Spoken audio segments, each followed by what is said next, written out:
Salut à toi, ami rôliste. Merci d'écouter à Lames Égales, le podcast francophone consacré à Daggerheart.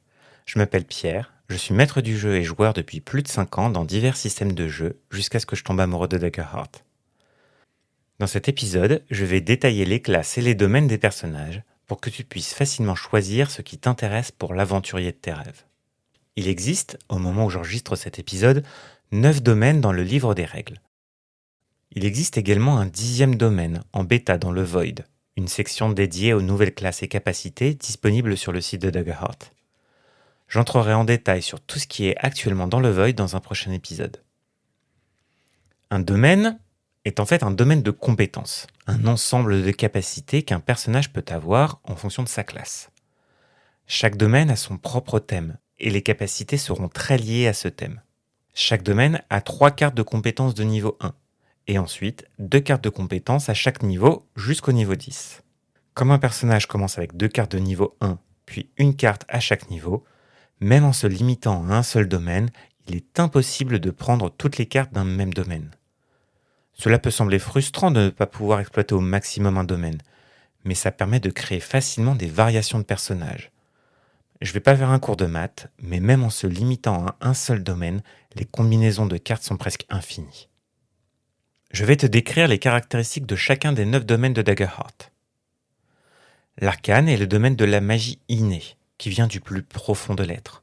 C'est une magie puissante, mais chaotique et peu maîtrisée. Elle permet de modifier le monde qui nous entoure, de permettre de monter sur les murs, de voler, de faire bouger les objets par la pensée ou de projeter ses sens. Il est également possible de contrer les magies d'autres créatures, de leur faire prendre feu, ou de déchaîner une pluie de magie arcanique. La grâce est le domaine des enchantements et du charisme. Il te permettra de jouer la séduction et la finesse d'esprit. Il te serait possible de forcer quelqu'un à dire la vérité, de créer des illusions colorées ou de faire une projection astrale. Si tu aimes murmurer aux oreilles de tes adversaires, les perturber avec des mots doux ou de faire valoir ta grande notoriété, ce domaine est fait pour toi. Le grimoire est quant à lui le domaine de la magie étudié dans les livres et à l'école. Les personnages utilisant ce domaine ont passé des années, si ce n'est des décennies, à apprendre et à comprendre les composants des sorts, à tel point qu'ils ont accès à de nombreux sorts avec presque toutes les cartes de ce domaine. Avec ce domaine, il est possible de créer des dimensions, de lancer un sort pour endormir un adversaire, de lier les esprits ou de passer à travers les murs. La lame est le domaine des armes. Ici, pas de sort. On utilise un entraînement quasi militaire pour tirer parti des armes qu'on a sous la main. Si tu aimes la violence pure, le contact avec l'ennemi et la rage de vaincre, ce domaine est fait pour toi. Il accorde de nombreux bonus offensifs et défensifs situés au cœur de la mêlée. Minuit est le domaine des ombres et des secrets, des coups bas et de la furtivité. Si tu aimes te cacher parmi les ombres, faire tomber les ténèbres dans ton environnement ou ordonner le silence, tu es familier avec le domaine de minuit. Ce domaine apporte assez peu de dégâts, mais possède de nombreux avantages conditionnels pour toi ou tes alliés si tu sais te mouvoir dans les zones peu éclairées. Ce domaine possède quelques sorts pour te permettre d'invoquer ces ténèbres, même en plein soleil. L'os est le domaine de la maîtrise de la tactique et de l'intelligence du combat. En prenant ce domaine, tu seras très difficile à toucher. Tu pourras rediriger les attaques faites contre toi et aider tes alliés à se positionner correctement pour augmenter votre efficacité dans la bataille. Là où la lame est brutale, l'os sera plus agile et patient. La sagesse est le domaine de la nature, des animaux et des plantes. En lançant tes sorts, tu seras capable de les comprendre, de les influencer et de manipuler pour renverser le cours de la bataille. Les forces de la nature sont à ta disposition pour attaquer les ennemis ou aider tes alliés. Tu peux invoquer des esprits de la nature pour distraire tes ennemis, faire pousser des lianes pour les enchevêtrer, ou invoquer une tempête pour changer l'environnement de la bataille. La splendeur est le domaine de la vie, de la récupération et de la communication avec les morts. Ton rôle sera de garantir la survie du groupe en les protégeant avec tes sorts ou en leur rendant quelques PV. Tu peux également rappeler des morts à la vie temporairement pour les interroger, ou définitivement si ta puissance est incommensurable.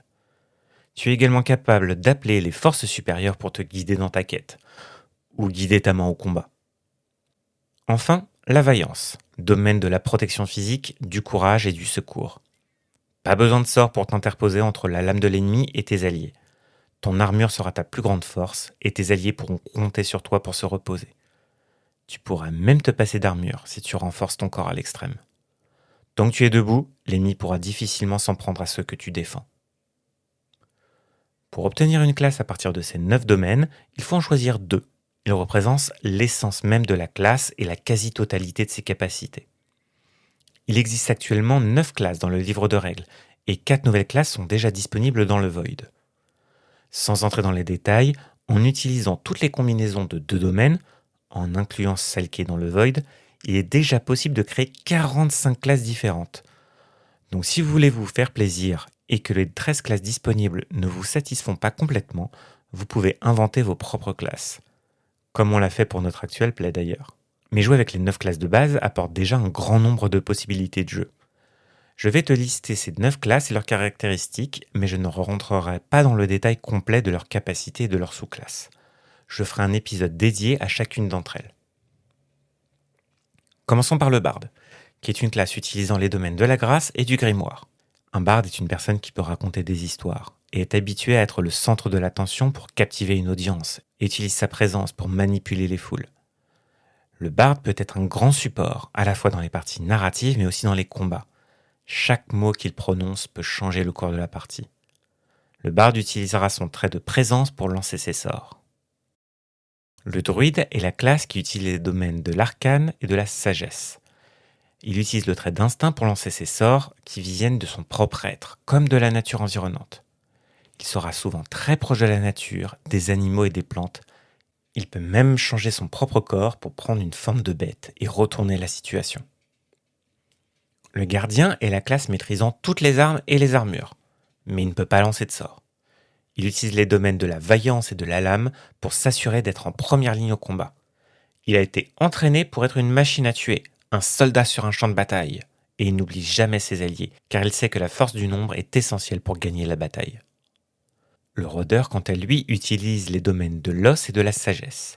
Il connaît la nature et sait utiliser son environnement à son avantage. Il utilise son agilité pour lancer quelques sorts, mais sa connaissance du terrain et de ses ennemis est son plus grand atout dans la bataille.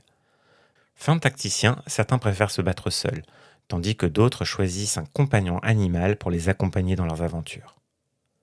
Le roublard est la classe faite pour travailler depuis les ombres. Adeptes des domaines de la grâce et de minuit, ils utilisent la finesse pour lancer leurs sorts.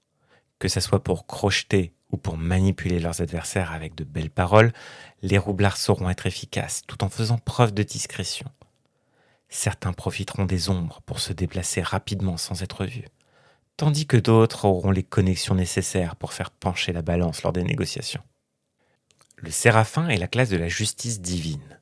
Il utilise la vaillance et la splendeur comme domaine. Son trait de lanceur de sorts est la force. Rien de tel qu'une épée brandie pour apporter le bien. Ils sont souvent les représentants d'une divinité et cherchent à protéger les faibles, ou apporter la vengeance à ceux qui n'ont pas pu être protégés. Certains séraphins choisiront d'être les représentants directs de leur divinité, tandis que d'autres préféreront voler pour apporter la fureur divine depuis les cieux.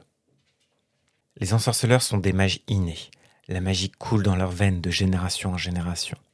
Ils utilisent les domaines de l'arcane et de minuit pour lancer des sorts d'illusion et de ténèbres à l'aide de leurs traits d'instinct.